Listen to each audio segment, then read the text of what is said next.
thank you for joining us once again for Signal 94, the public affairs program brought to you by Comcast for the Jacksonville Sheriff's Office. My name is Lori Ellen Smith, and I serve this sheriff and his administration, and it's a pleasure to have you here with us again today, Sheriff Rutherford. Good to be with you, Lori. I know that as popular as the show is and as important as all of the content is, we especially appreciate an opportunity to let citizens hear from you personally about important matters, and today's a very important subject once again. This is a very important time, obviously. You know, the city budget, we're faced with expense problems and revenue problems.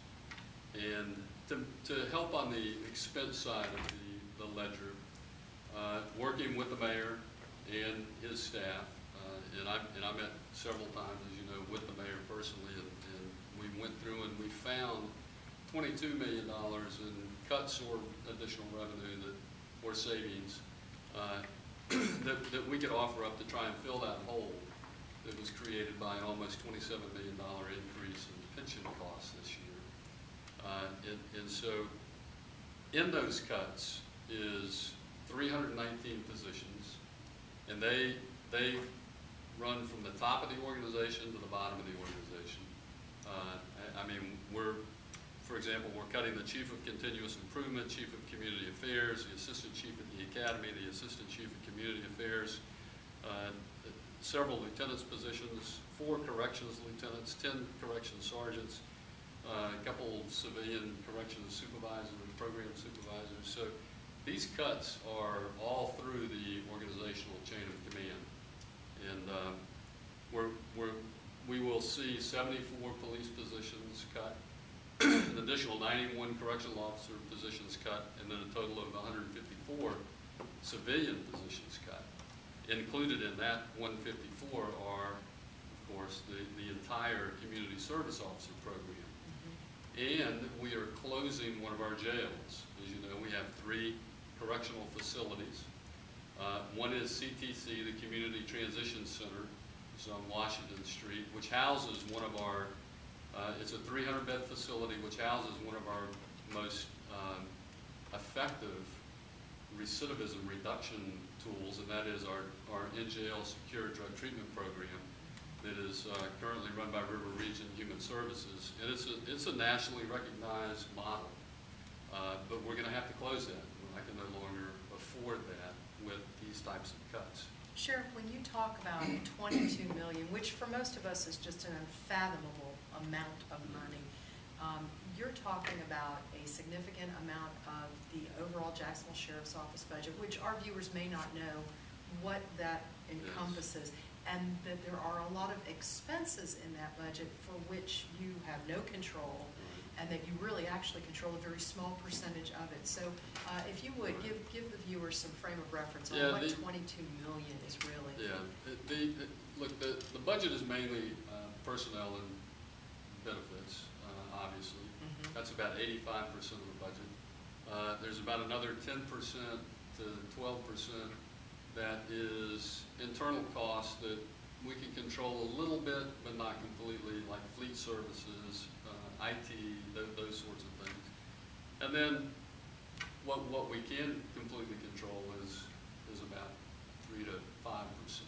And that's personnel. And that is personnel. Well, that is that personnel is the big 85%. But that's where we can cut, and that's where we have to cut, because in the remaining 5% or 3%, there's simply not enough there to be able to cut. So to make this budget, we're cutting $12 million on top of the CSO program and the CTC program. And that's why I say on the revenue side of this issue, because property taxes have fallen, people will be paying less in property taxes. And what I have asked for is to have a cost-neutral general revenue.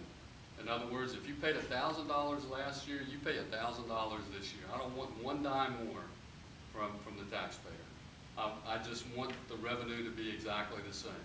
And with the same revenue, they can have the same service that they had last year. But without the same revenue, we simply cannot provide the same services that we provided last year. So the services that will be cut is our drug treatment program, which is significant, and closing one of our 3 jails. We will be turning over to FHP, the Florida Highway Patrol, the responsibility for working crashes on all the state roads in Duval County, which is their responsibility. We've simply helped them out all these years. And we will no longer be providing free traffic control for for-profit events that are held at the arena or Everbank Field or wherever. We simply can't afford those services anymore. Let me ask you a couple of questions and give you an opportunity to say whether or not these are truthful and accurate statements, because you know every time we enter the budget year, the rumors, the speculation, the myth. You're cutting $22 million this year, $17 million last year. 17.7 million last year. This year alone, the total cuts of actual people being laid off and positions being eliminated totals 319. That is truthfully, is that about 10%? That's about 10% of our total overall personnel. And it's about 10% of our budget, as you can imagine, because personnel represents about 85% of the budget. That's also almost 10% of the budget in just that 2-year period. Is it true? Oh, I'm sorry.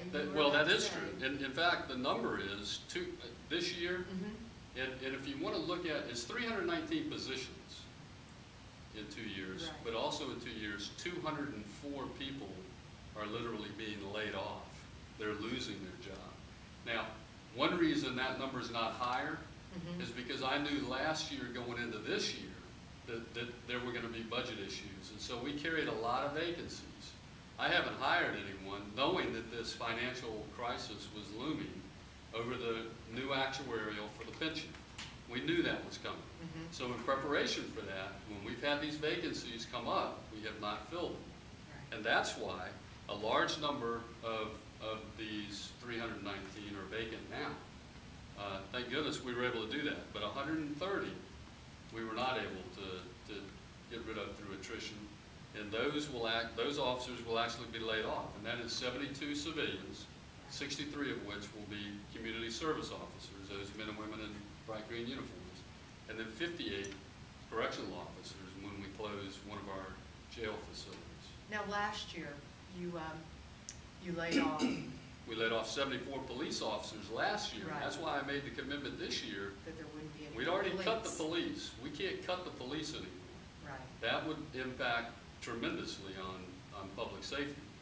And we're not going to do that. This will have an impact on public safety, but it will have much less impact than if I were laying off police More officers. officers. And that's because for 3 years now, there have been excellent gains made in lowering the crime rate. And I wanted you to talk a little bit about the crime rate relative to why you have to be so laser specific when you're going through that budget and making cuts. Right. Well, last year, Lori Ellen, as you know, we had the lowest total crime numbers this community has seen in 40 years. Now, because of that, we were able to cut those 74 police officers. We had added 130 over the last several years to realize those reductions. All you have to do is fast forward back to 2005, 2006, when we were the murder capital of the state of Florida and crime was, seemed to be off the chain. We were given the additional resources, and I promised this community, you give me the resources and we'll drive crime down in this community. They gave us the resources and we did it. Now, because crime was down in double digits, and the lowest it had been in 40 years, I felt last year, and if you remember, there wasn't much discussion last year about the layoffs, even 48 police officers who lost their jobs, because crime was down in significant numbers, and I felt we could make those cuts and meet our budget. This year, we can't do that. We are going to create, I think, a city that no one would want to live in. I understand. These cuts to the community service officers in the jail are going to impact on quality of life for our citizens. And I just want them to know all of that, going in eyes wide open, If you don't pay the same that you paid last year in taxes, if you don't pay the same, you can't get the same service. They can have 10.03 ad valorem property tax rate, or they can have the service. They can't have both. Well, that's another myth that's out there, that you're actually talking about an increase in the tax. I'm not asking for an increase. I want them to pay exactly the same amount that they paid last year. Based on a rate of last year, not an increase in the rate, but a rate that Right. people were accustomed to. No, the rate will increase, but the amount of money that they pay taxes in dollars. Your taxes are $1,000, let's say. Mhm. It doesn't matter what the rate is, you're gonna pay $1,000. All I want you to do next year, pay that same $1,000, and we will be able to provide the same level of service that we did last year. If that goes down, we will not be able to pay for those services, and people will wait for FHP. They will wait going into these special events. We will not have a great drug treatment program that helps lower our recidivism rate. All of those things will have to go away, not counting the other $12 million in cuts that we're also making. Beyond the two programs, the two Beyond those significant. two main programs. Another thing that I'd like you to clarify for folks is that even with all these cuts that you make, somehow the JSO budget continues to, on paper, look as though it's Right. going up. Why is that? Well, because the pension cost is going up at almost $27 million. And we're cutting $22 million, or finding revenue to fill the hole for that. So however you look at it, the overall budget is going up. But again, that pension is one of those things that I can't control. The pension board sent an entire list of things that can be done to address this pension crisis, and it is a crisis. It is not sustainable the way it is. But nothing's been done, and this mayor didn't create this crisis. This was started long ago by improperly funding, or not funding, the pension, and taking the pension excess reserves and gave everybody a property tax break with that. We rolled millage rate back for 13 years and took from the pensions basically $274 million in dollars and potential earnings. And so we cannot continue to do that, because now the market's crashed. A lot of this deals with the world market Sure. that we're in right now. And that's why this has become a And crisis. investments are making money. Hey, when the pension was making 12 and 14, 16%, and the pension only got 8.5% of that, or 8.25% of that, everybody was happy. Now the market's no longer making that. Right, and everybody's suffering for those days when that money wasn't reinvested back into that pension. Exactly. Well, another thing that we hear a lot about, and I want you also to take this opportunity, please, to clarify, people don't understand how it works in an organization when you do cut positions at the top, and what the cascade effect is. Right. And unfortunately, in a lot of organizations, unlike ours, people see a person gone, they're gone, the position might be eliminated. In your organization, when you cut a chief, and you named Right. some, by title Right, at the several beginning, chiefs, assistant chiefs, there's lieutenants. something called reversion that the public doesn't understand. Right, If you those could explain positions that. get cut, and that individual gets demoted. Mhm. They take a pay cut, and they get demoted. And then the person that they're replacing, now I don't need that position, so they get bumped down again. And it cascades until the last person in is the first person out. And that's the way a reduction in force, a RIF, Right. we call it, that's the way a RIF works.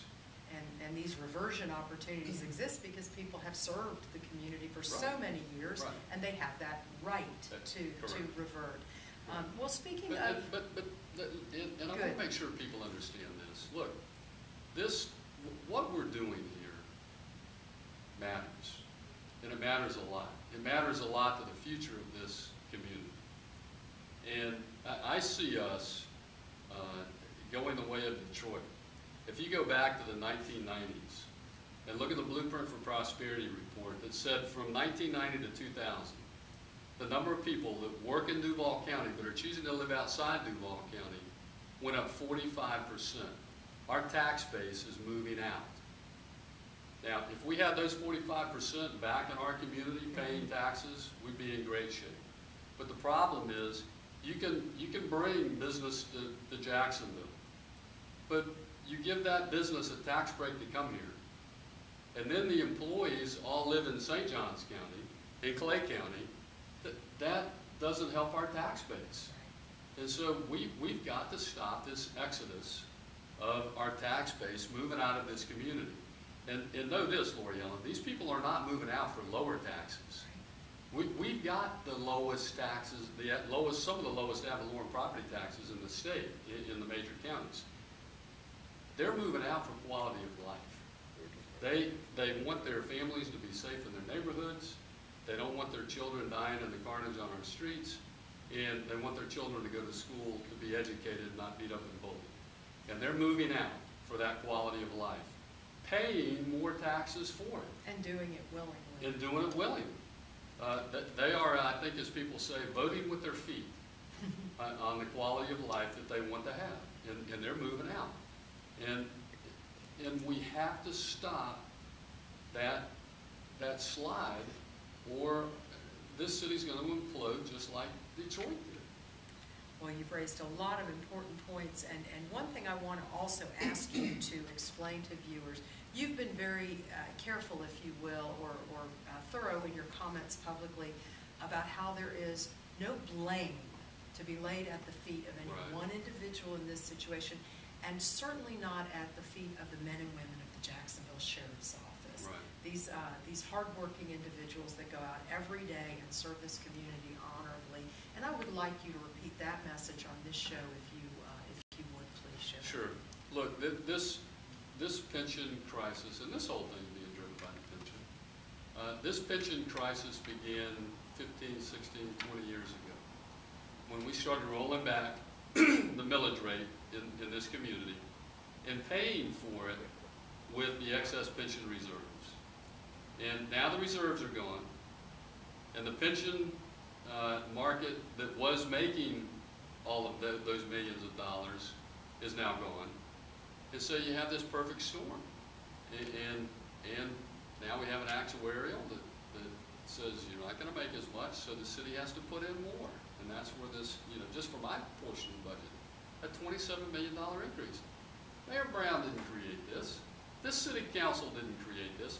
In fact, this city council voted a few years back to stop that taking of money from the pension excess reserves. They can no longer do that. The city can no longer take those dollars, and that was the right thing to do. Not that what was being done before was illegal, but it was not fiscally responsible. And a fact that many people aren't aware of is, again, to reiterate, you have no involvement in the negotiation of the pension. No, I don't. All I have is the bully pulpit, where I can talk to the public and explain to them how we got into this mess. It's not about benefits. Look, the general employees pension fund is in the same financial ditch. If it's about benefits, you telling me they have the best benefits in the world too? No, this is not about benefits. This is about improper funding for many, many years. This mayor didn't create it. This council didn't create it. These men and women didn't create it. But it now has to be addressed. And that's why I encourage the mayor's office and the pension board to sit down. And I know the mayor's committed to this, getting this pension reform so that this kind of action can be averted next year. But the reality of it is, and is this true? Another rumor, if you will, that's out there, that even with corrections to the pension rules and the plan and the contributions and the benefits, since we're not hiring, there won't be anybody new to pay into another pension system. So fixing this ship really has to happen over a period of years. It's not going to happen overnight. Well, look, there's a whole list of fixes, if you will, that the pension board is sent to the city administration. Okay. There's a whole list of them. Some that could be effective tomorrow. And, you know, I recommend, you know, I hope that that will be addressed quickly. Well, to recap for folks, and we do want to share with you where you can find all the documents that Sheriff Rutherford has referenced in today's discussion, and more information on this whole issue is at JAXSHERIFF.org. That's the Jacksonville Sheriff's Office website, JAXSHERIFF.org, and you will see Pension Roundtable as a headline, and in that, all the documents showing the pension discussion, Budget Roundtable, thank you. It's got the pension documents, it's got the budget breakdown, the fiscal year 13 proposed budget. There's also an opportunity for you to share feedback. The sheriff enjoys hearing from citizens.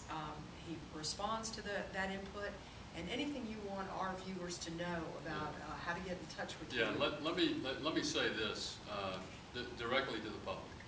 I am not asking for a tax increase. I simply want you to pay the exact same amount that you paid last year. If you paid $1,000 last year, I would like you to pay $1,000 this year so I can provide you the same level of public safety. If we don't pay the same amount that we paid last year, I cannot provide the same level of public safety. That's all this is about. That's a very important message for the viewers to understand and for people to ask about. Again, we have a feedback button on JAXSHERIFF.org where we would like your input. Let me add one other thing too, because I want people to understand the impact of the CSO program and the closing of CTC. Mm-hmm.